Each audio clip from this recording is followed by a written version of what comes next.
its prejudices, always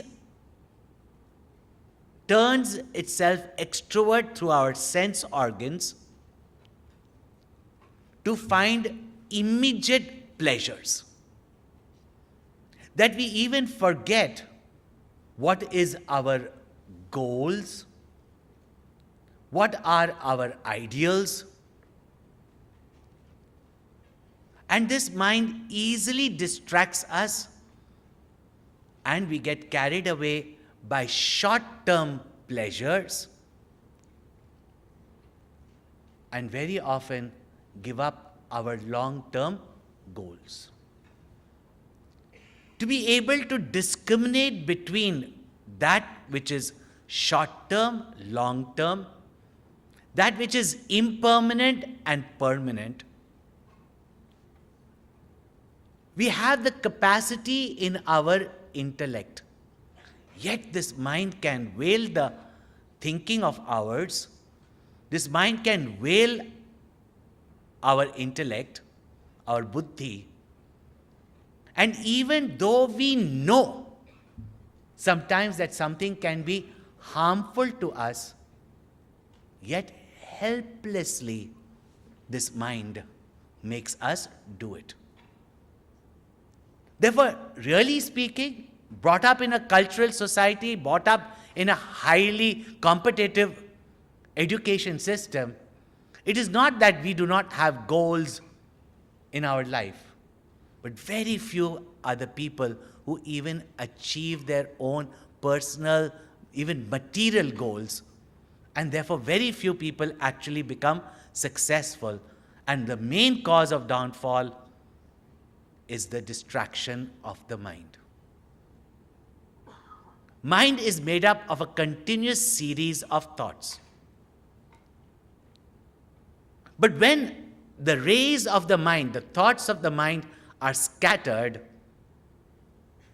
just like the sun, whose every inch is a nuclear explosion, far larger than our invented nuclear explosions.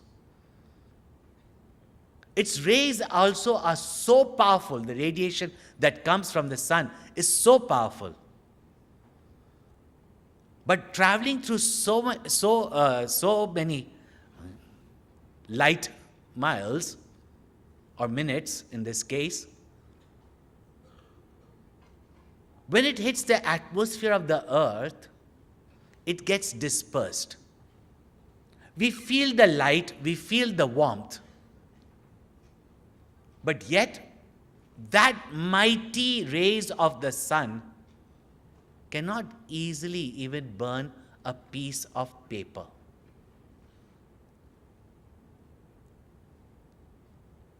Nowadays, you have everything on your phone. You don't have that much fun like we used to have in school. Because nowadays you don't take magnifying glass to school, do you? You still take? No. You know what's a magnifying glass, right? Okay, a convex lens. You shouldn't be doing these things, but people used to do those. You know, in the junior classes, if anybody was sitting near the window and we had to take magnifying glass, we had to take compass. So very often somebody would be sitting in the window and placing the magnifying glass from the sun to the sunlight which is coming from the window, and then direct it towards somebody's legs. And suddenly, and especially those who are studious, they used to become victims of it. And suddenly you're sitting and suddenly you jump up, That same rays in this much space of magnifying glass, when it converges to a point, it becomes a mighty force. Our minds, which are so distracted, it has got its power and strength. But when the energies are dispersed, some achievement is possible, But imagine when those rays of your thoughts converge to one ideal, one purpose, one goal. Can you imagine what power lies in that mind? And therefore, all those things have a goal in life, focus to the goal, don't get distracted. All this is said so that you can concentrate your mind. And a concentrated mind is a powerful mind.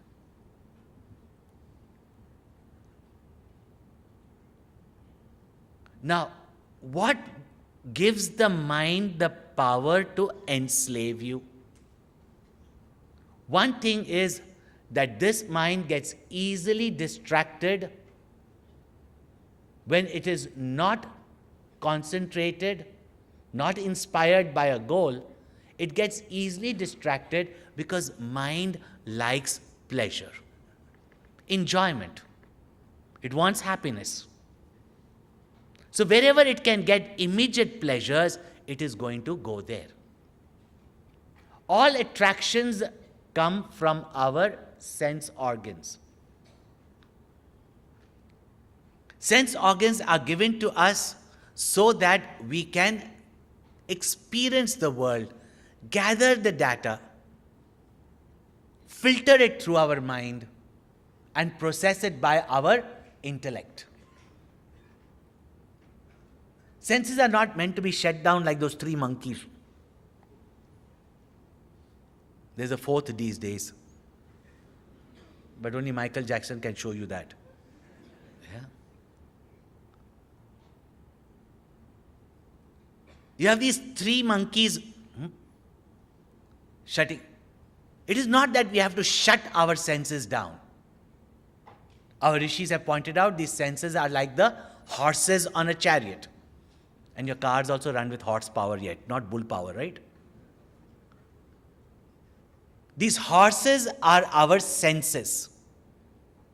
Without the horses, you cannot move forward in life. If you didn't have the senses, even 3 of your senses were not functioning, you'd be a vegetable. It is not suppression of the senses.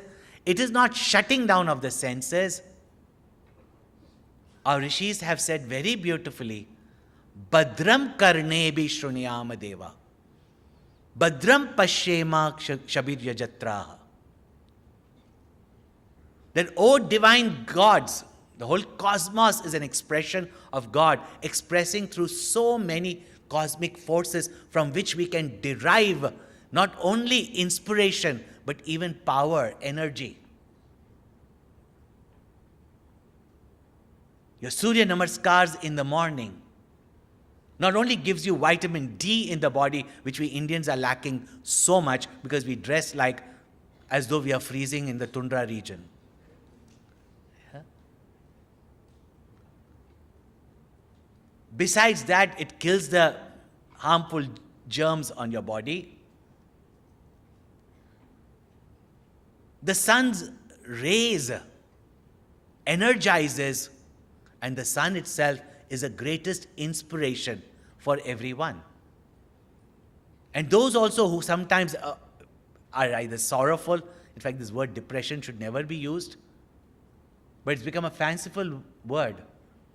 Go out in the sun, don't lock yourself in the room. Jog in the sun, run in the sun, bathe in the sun. The whole cosmos is there only to bless us, and therefore as Hindus, we worship each and every. And worship is not some ceremonial ritual. It is an invocation of the various powers that are available in the nature, whether from the tree, whether in bathing in the river or the ocean. It vitalizes us in such unique manners that we cannot imagine. To be out in the open, fresh air, all this vitalizes our body and inspires our mind. And therefore, when we say that we invoke all these devatas, it was translated by the Westerners as gods. We see God in everything and everyone. Because everything is a manifestation of that one cause. Thus, linked to that one cause, we can mutually share each other's powers and energy. Thus, the whole universe has been given to us to bless us. It is there for our use. And we are there to be used by nature. However, only human beings can take without giving anything to nature. And Krishna in the Bhagavad Gita calls such a person as a thief. And I tell you, when a thief calls someone a thief, उसकी तो इज्जत ही नहीं रही, समझो. Krishna is called as a thief, but he's the stealer of hearts. He's the stealer of your sorrow. But whatever said, he's a stealer. And he says that if you live in this world without contributing to the world and just taking from the world, you are the biggest thief. If we understand that sense of responsibility that we see in the sun, that burns of itself, and that whole yajna spirit that goes on, the spirit of sharing, that goes on in the entire universe. The sun burns of itself to give heat and light. In that, does the sun become any less brilliant? In fact, becomes more brilliant, becomes admired, becomes worshipable, becomes glorious. And have you ever painted a sad sun?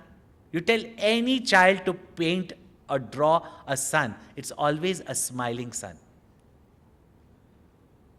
When you live in that spirit of sharing, in that spirit of dedication, because today we don't like the word sacrifice because we have misconstrued it as compromise.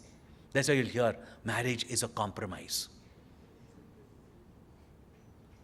Marriage is not a compromise. It's made into a compromise. Sacrifice was a very glorious word, but sacrifice means that people make me a doormat. Isn't the doormat also so glorious that no one can walk into the door without touching that doormat? Yet we see some things as low, some things as high, but our rishis taught us to see everything in this universe as divine, from which we can derive inspiration, from which we can derive energy, and having received from them, what is it that we can share so that we express the blessings that we have got from them? And here I'm not talking about some mystical blessings. That energized by the sun, what can I do back with the world that I further dynamize myself? Gurudev used to make this statement very beautifully. That dynamism doesn't come in by taking protein shakes or vitamin pills. The moment you are inspired by a goal, you suddenly tap in the source of energy which is there in you. Simple thing, no? Sometimes, in college also, in school also, when you're sitting in class, you will be dozing.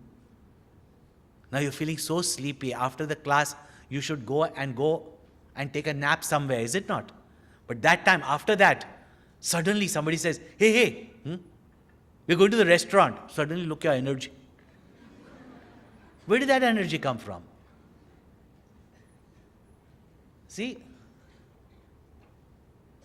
we have to learn to tap in that source of energy in us. Thus, when you are inspired by a goal, you have a purpose, you have a passion for something. I'm not using passion in the sense of that casual word that is used very often. But you are motivated by something and you focus your mind on that. It is not only that you derive a great source of dynamism from within, but you open up yourself to the whole universe to pour their ability, their energy in you. Thus, the whole universe is waiting to bless us. However, even sometimes motivated, our mind becomes powerful when it gets immediate pleasures. And it's not that we should not enjoy those immediate pleasures, but if it deters us from our goal, it is a distraction. Thus, very often, people with even ideals, principles, goals, commitments, if their senses are not tamed or checked, and you can hear of even mighty personalities, even in the field of politics, who because of some distraction lost their name and fame of what they had created during their tenure. And the common factor, whether you see in business houses that have been built over 2-3 generations, and you find this totally wild person who has got no control over his or her senses, blowing up the entire company that was built over a century within not even a year or two, within months. Thus, that's why it is said, keep these senses under check. It is not said that you shut down. See what enters through your senses. Do not allow anything. And therefore, the company that we keep, not only of people, but books, programs that we watch, people that we interact with, things that we hold on to, all these create a protective fence around you. That what you hear is auspicious, what you see is auspicious, because your mind runs after these pleasures. And once you've enjoyed the subtle pleasures, now you've come to this camp, have you enjoyed yourself or not? Yes. Enjoyed, right? Yes. Now, did you have some wild party? Yeah. Did you have all those stimulants that people think they need to enjoy themselves when they're outside? And yet you enjoyed yourself, is it not? From around the world during the Christmas and New Year holidays, which everybody around the world today has made it a day of celebration, of drinking and making merry, hundreds of youth come to our global Chick camp, which we have in Coimbatore every year, in our international school. And today it's become like a yearly feature. And again, the same youth also come bringing their friends. And what a wonderful time they have. And they themselves declare, we never had this time when we are sitting for Christmas, New Year in our various places. None of these stimulants are there. Yet you have the best of friends, you have the best of fun, you have the cleanest of all dancing and singing. Why cannot we have fun with the better things of life than use these stimulants that most people use to have fun? which not only destroys their health, weakens their mind, and make them do things which they will be ashamed of when they come to their senses.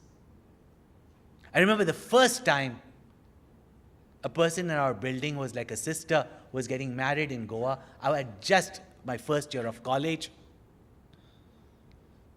She was having her wedding, and she had invited all of us from the building and neighboring buildings to come for her wedding. She lived in their village. She had come to work in Bombay.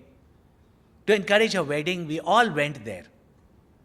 And I was horrified for the first time seeing that many of some of these people that we were acquainted to, what they were smoking. I had no idea about it. I did not heard about it also. And what a celebration it was. You have to see those village weddings. People in the city spend crores of rupees and people go only criticizing. The music, the dance that was going on. And these people,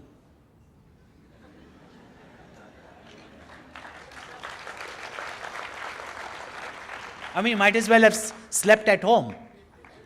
And next day they're saying, that was fun. What fun? We had fun watching them.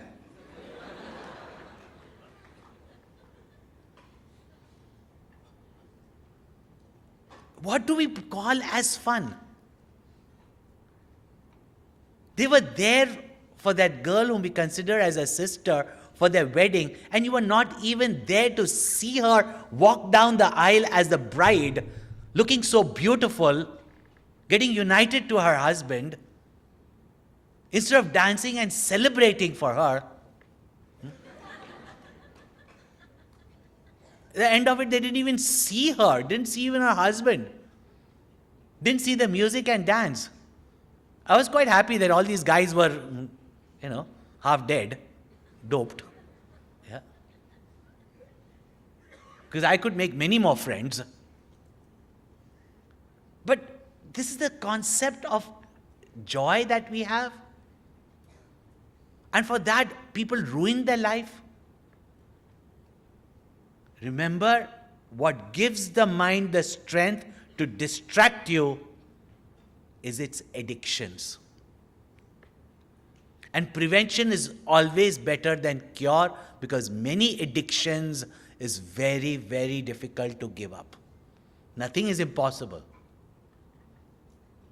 Anything that addicts us can take us away from our goal.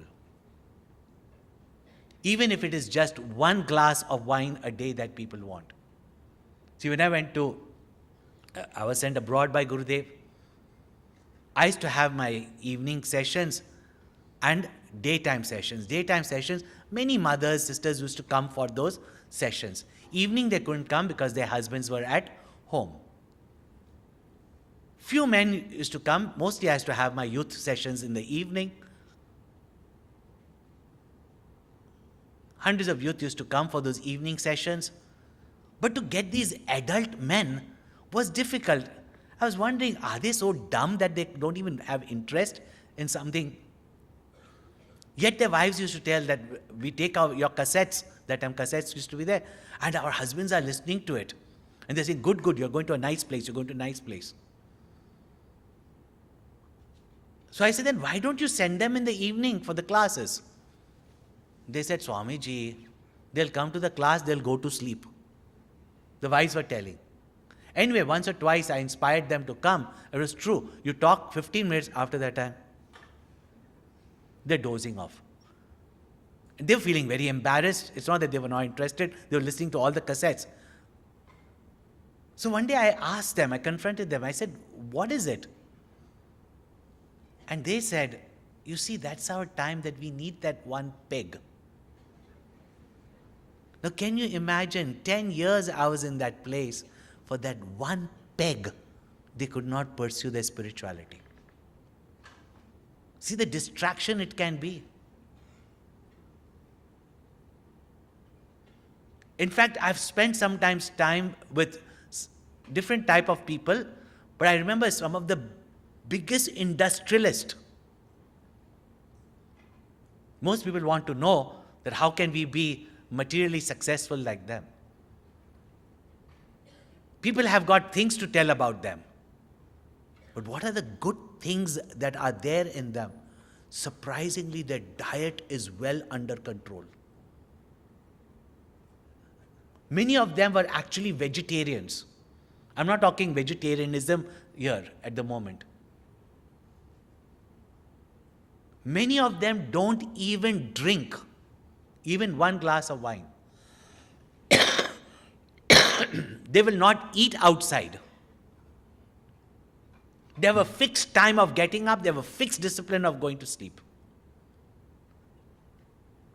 And while discussing with them, I said, why do you do all these things? They said, Swamiji, you do not know from how many, because when we have to make crucial decisions, how anybody can cheat us.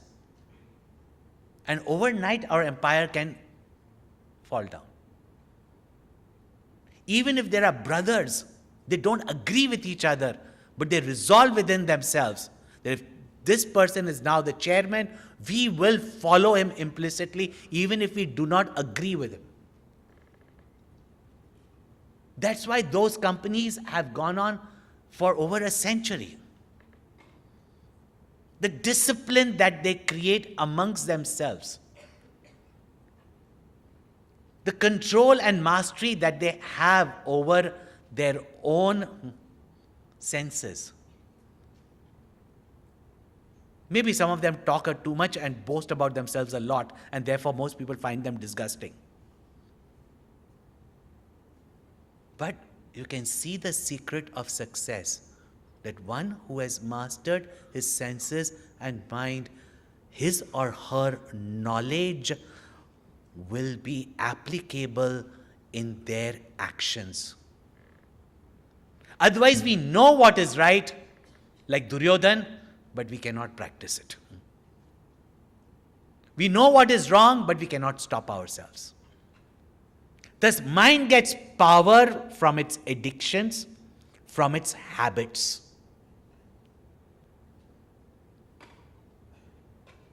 And therefore, whatever it is habituated to, whether right or wrong, good or bad, whether it's in line with your goal or not in line with your goal, it is going to force you out.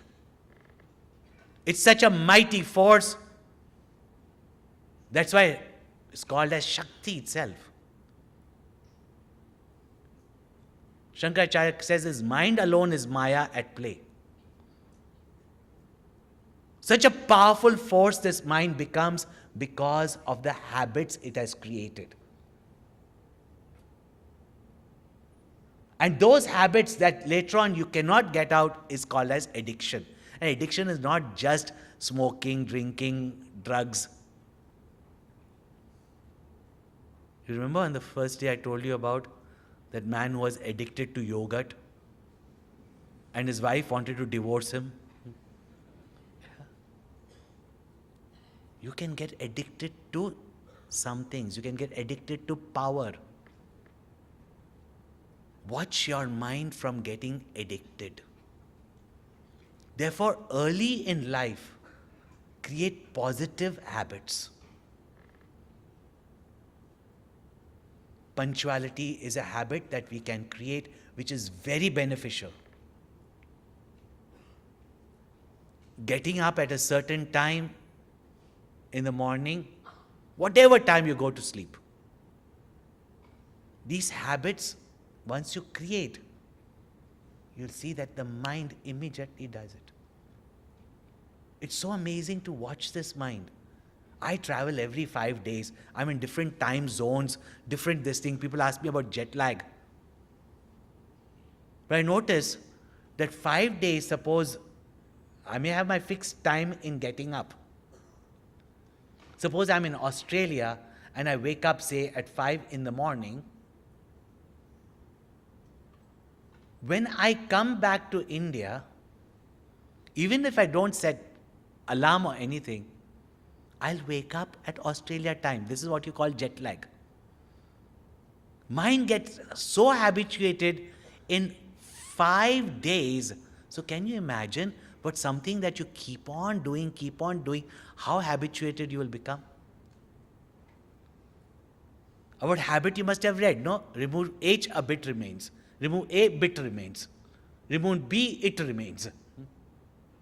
And you will say that remove I, what remains? There's one thing that remains with everybody these days, TT, yani chai. Even chai ki aadat lag gayi, that 4 o'clock you need tea, or you cannot function or go to the toilet without tea. Yeah. We get so habituated that one day if you don't get tea, you're constipated. You can't be alive. See that, first of all, those 3 major addictions, and there's a 4th pointed out in Mahabharata.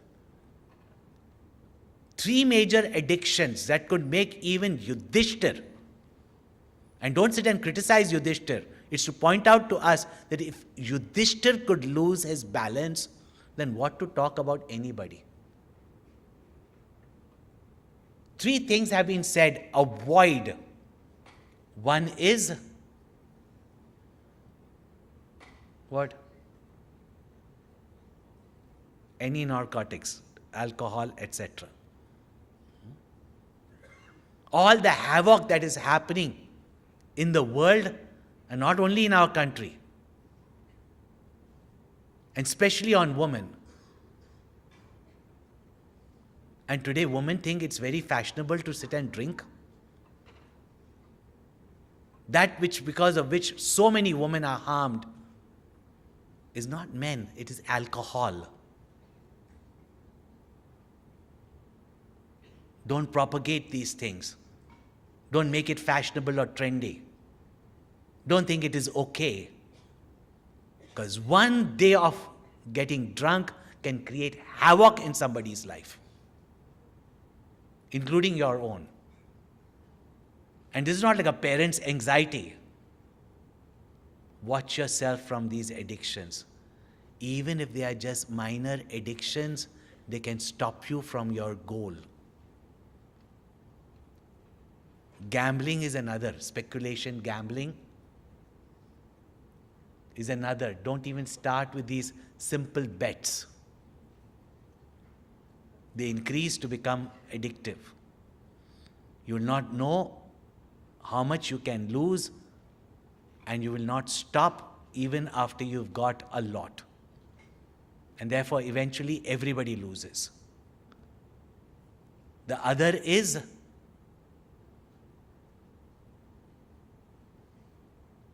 to have a relationship beyond the commitment of dharma. Once it goes wild, then there is nothing to control it. And 4th, in the Mahabharata and Ramayana, it is pointed out, hunting,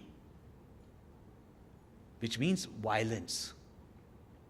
That's why during the riots, when people start killing, then even the best of people who normally would probably even vegetarians.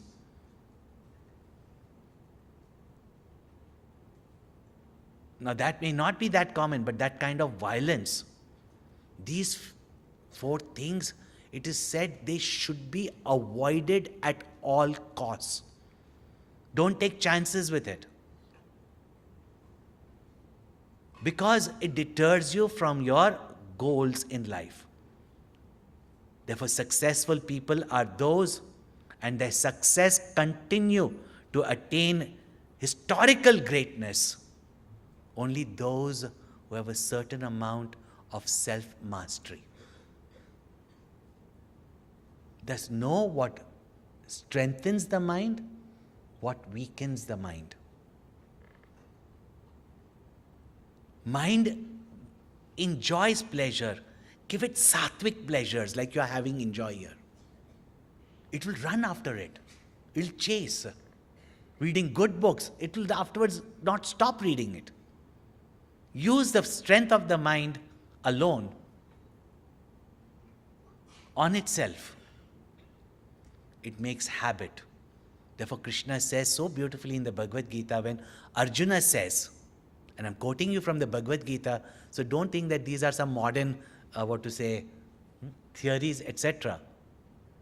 And Gita is some religious book to be discarded of some god. The psychology of the mind that is pointed out there, the difference between suppression and sublimation, the ways of mastering the mind.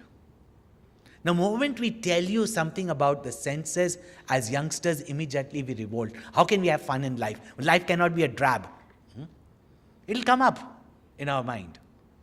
And mind you, as you grow older, it's worse. So, there's a difference between suppression and sublimation. Suppression is when out of some fear of external control, whether of parents, whether of society, whether in the school, college, you don't agree with whatever is being told to you. You want it. Your mind is saying yes. Your intellect is saying, what's wrong with it? And yet, what will others say about it? I'll be punished for it. And you control yourself. It will be only lasting enough till that external barrier is not there. Is there. The moment you find a gap, it'll blow off like a volcano. This is called as suppression. But you restrain your senses by yourself, not because somebody else is forcing you. And your own intellect is giving you the reasons why it is good for you. Then that leads you to sublimation of that desire. So beautifully Krishna has pointed this difference, which even today modern psychologists keep on saying, don't suppress, express, express, express. Neither suppression nor expression, uncontrolled expression, is the way.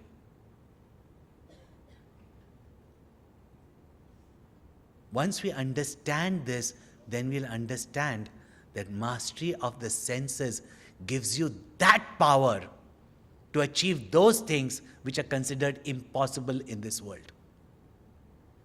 It is not to suppress our pleasures, our enjoyments, but we can enjoy our duties. We can enjoy our studies. We can enjoy our spiritual growth. We can enjoy our service to humanity or to the creation. When you start enjoying your duties, enjoying your studies, whatever it may flow into, your mind immediately gravitates towards it, just like it would gravitate towards a chocolate cake or a pizza. I know by now your mouths are watering. Yeah. Some of you want to break the door and run out to a restaurant. Enough of dal, chawal, tair sadam. Yeah. Just 4 days. You get good, healthy food. But no, you want to go and eat a pizza or a burger.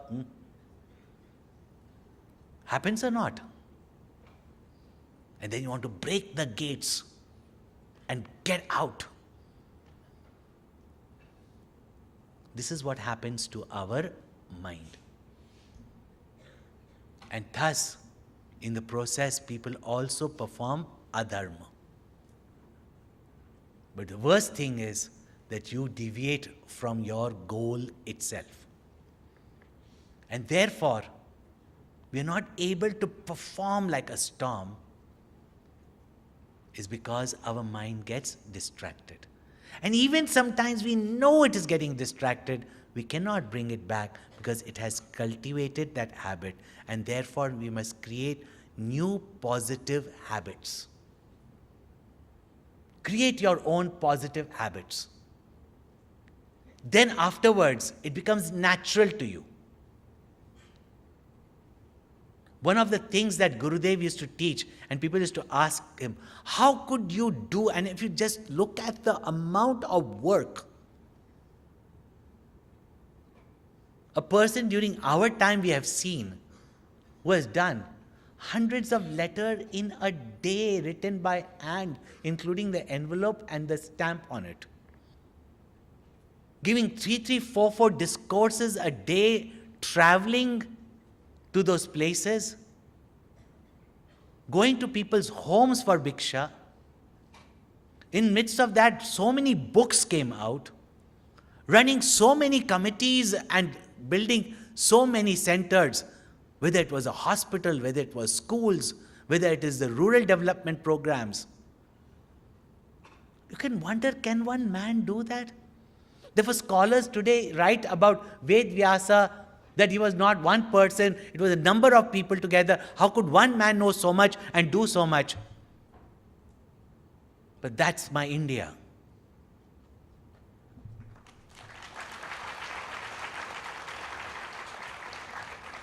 And why should we think that there were many Vyasas under that pen name? This is how modern scholars can't believe. But we have seen with our own eyes. And one thing that Gurudev showed and demonstrated to us was this discipline to bring your mind where your hands are working. What meditation are we going to practice under a tree or in a cave? The meditation that Krishna teaches to Gita, in the Gita, to Arjuna, to prepare for that cave meditation, is that bring your mind away from the regrets of the past. Do not worry about the results of the future. Do not get excited in the present, but focus on the work at hand. Do your best now, the rest will take care of itself. Where it says, Karmanye vadika raste ma phaleshu kadachana. The most commonly verse used from the Bhagavad Gita, misinterpreted, mistranslated, criticized, yet quoted maximum, which says simple, keep your mind in the present, in the now. And when it is written in some foreign books, oh, bestseller. How is it possible? Karmani eva adhikarate. Yours is to do the action at hand at that time. Whatever is your duty at that time. Ma phaleshu kadachana. How will you not do it for some result? But if you enjoy doing your action, whenever your mind is quiet and concentrated, it is a moment of inspiration. It's a moment of intuition. It's a moment where you just break every boundary, every boxes. They say, think out of the box. How? But you don't even know how to get out of the box. It is at that moment when you are in the present, doing your best at that time. The results will take care of it. It doesn't come by your worrying, your anxiety. It will take care of itself. And therefore, he used to say, bring your mind where your hands are working. Another thing was that whatever work you have picked up, do not stop till you have finished that work or what you have targeted. Whatever another pressing thing may come up, finish your work. If Gurudev was talking to a child, even if the President of India was there waiting outside, he would finish that conversation with the child. Or if he was writing a letter to the child,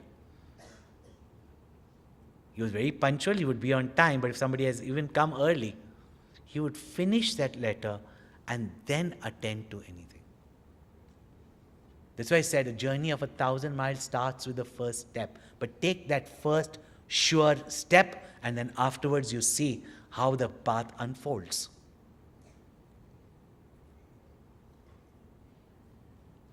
Therefore, Krishna says to Arjuna, who says, I think the mind is impossible to conquer. And Krishna says, it is difficult, no doubt, but not impossible. And two things he points out which strengthens the mind and we can use to direct the mind. He says, Abhyasena tu kaunteya vairagyena cha griyate. That it is through abhyas and vairagya. Abhyas means constant practice. Whatever you constantly practice, mind makes a habit of it. And if it's a positive habit, afterwards you don't have to put in any effort. It will work with its own effort. And therefore, when Krishna says, Uddharet atmanatmanam, the statement that we started with, Na atmanam avasadayet. Having created a positive habit, that momentum will go on. Now you are free to develop even further. Otherwise, every time we are struggling to reach the same height again and again, and like a seesaw, we go up and down, up and down, up and down. The moment we have created a positive habit, the mind will take its momentum towards that direction. Now you can add more momentum to it because you have the freedom to do it. This is how you build up that energy, that dynamism, and maximize your time to storm to perform. So, have a certain amount of detachment and have repetition of positive habits. That itself is the power of japa. If you take a mantra and you repeatedly go on chanting it, after some time, whatever life situations happen, whenever your mind goes beyond its threshold, the mantra, like a thermostat, brings it back, brings it back, brings it back. Thus, whatever habit you have created of positive thinking, positive actions in the world, as you think, you act. But if your actions are not good, your thinking will also become like that. Once you have created such positive habits, yet all this that appears to us a lot to do becomes easy, becomes enjoyable when mind's most beautiful capacity, the mind's most richest ability, and the mind's most motivating principle or emotion, and that is love. But all our love is, today when you say love, it's only Valentine. Yeah? There's love for mother, there's love for father, there's love of the father and mother for the children. It was very interesting that I was having a camp many years ago, and a family that I've seen the children growing up, and they had just become teenagers, and we had an international camp. So one of the older teenager boys comes up to me and says, Swamiji, my little sister, who was about 11 years old, Swamiji, she wants to talk to you. So I said, bring her. She can talk to me every time. I see her every day. And the camp is telling me. So I said, bring her to me. So he said, but Swamiji, she wants to talk to you privately.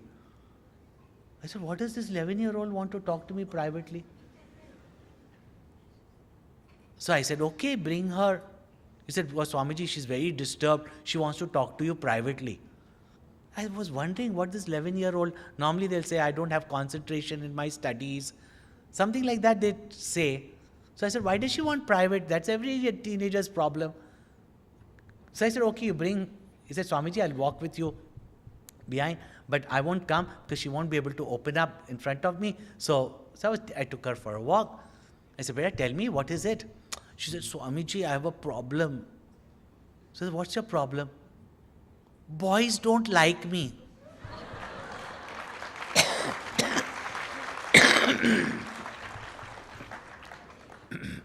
I said, why do you have this complex?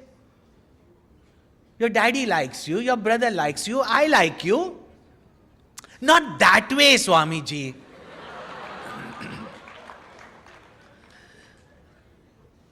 Love for us means only a boy and a girl falling in love. There is love for your goal, there's love for your ideal. And when you say love for God, devotion, God represents, whether you know there is a God or not, but it represents in everybody's mind everything that is good, perfect, great, idealistic. When you have devotion for a goal, for an ideal, when you love it, all the passion that you need for it, all the motivation that you need, all the strength, energy, dynamism that you need, all the self-mastery that you need. As much as you may complain and grumble to your parents, have you ever seen how much they have sacrificed for you? You don't even know it because what they were and what they are today. In fact, if you met them when they were teenagers, they would be worse than you. More demanding. Ask your grandparents. That's why they love you more than they love them. Yeah? Just because of their love for you, how many things they have just dropped it without even an effort. Even a smoker who cannot give up cigarette, and he'll promise his girlfriend, when we get married, don't fall for it ever. If before marriage, when he's crazy about you, after marriage, when all the infatuation is gone, if that time he cannot give up or she cannot give up, you think after marriage they'll give up? They'll give you up for it.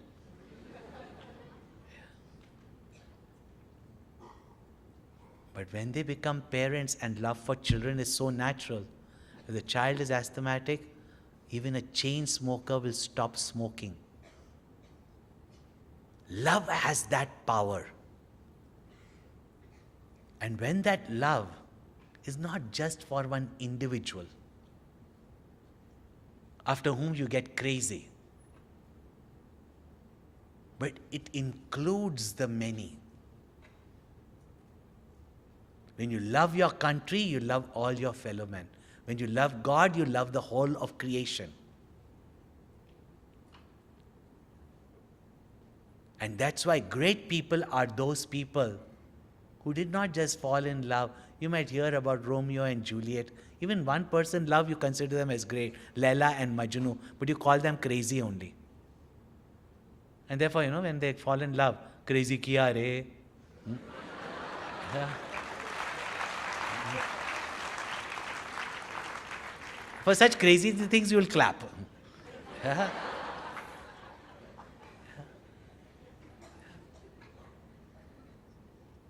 But look at Meera. Pag gunguru bandh Meera nachi re. Log kahe Meera bhai bavri. Saas kahe kul nasi re. Pag gunguru bandh Meera nachi re. Thank you for clapping for that word at least. That is what is called crazy kiya re. If that you become crazy about, वो क्या जुनून होगा उनमें, that hit by this many bullets, they still wanted to live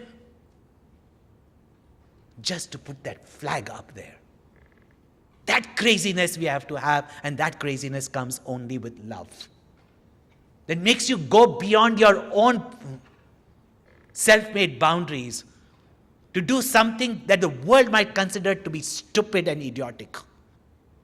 But what is love if you don't go crazy? Not those ashikis, huh? Even that makes you crazy to do some things that you would never do. That craziness you must have for your country, for your dharma, for your duty, for your religion, for God, for the whole of creation. And when you get crazy with that love, that you're ready to make any sacrifices, you're ready to spend as many hours, every moment is a joy. Every moment is an inspiration. Every moment is so fulfilling. And when such an inspiring person gets into any field of activity, such a person is not just a performer, he storms to perform. And nobody can stop such a storm. And that's why you can see these great people who are crazy about their ideal, in love with that ideal. It's not that they didn't love themselves, they didn't love their body, but they went beyond any imaginable. And when we saw Gurudev do all this, yes, they were crazy. They were mad. And I heard Gurudev once saying this. He said, if the sadhus of the Himalayas, including my guru, would have seen all this that I have created, he would have given me a big kick. But then I would also turn back and say, would so many people have benefited if I didn't have that crazy idea of going and teaching Vedanta to the people who are not only not interested, but may have not had the capacity to know, but not underestimating either children or youth. He came down from the Himalayas, and if he did not do it, he did not do something that people thought was crazy and impossible. And why did he do it?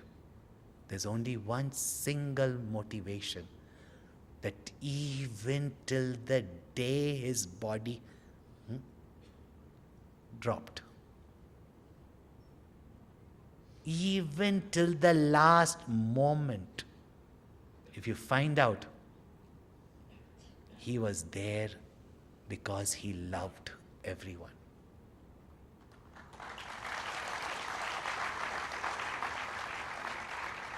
That even years after him, you can feel his love here. Yeah? Live in such inspired love, and everything else just happens. So I wish you such an inspirational life, full of love, dedication, devotion, inspiration. And go out in the world now. There's a lot that you have to do. You're just 800 youth. We were only 40 students in the ashram. And Gurudev said, I want each and every one of you. And as far as youth is considered, each one of you will have to work like 1,000,000 person. And don't think it is impossible. We can do it. And if each one thinks that this inspiration that I want to live, I even share with others, whether through my profession, whether it is through my family, whether it is to whatever work I do, that people must look at you and say, wow, tell me the secret of your success, and I want to follow it. Yeah? Build that inspiration, reach out to the maximum people. Do not be ashamed. If you take pride, the world will follow you. You play victim and they will crush you. Be such warriors and go out in the world. Not to fight or to kill necessary. Some of you might go into the army also. But to go out into the world, and in whichever field of we are, you perform like a storm and carry many with you along the way. Even those who are inert are blown away with a storm. Be such a storm and lead people, including yourself, to the highest of greatness. So that is what our Gurudev wanted. That is what we should all work for. And his blessings are with us.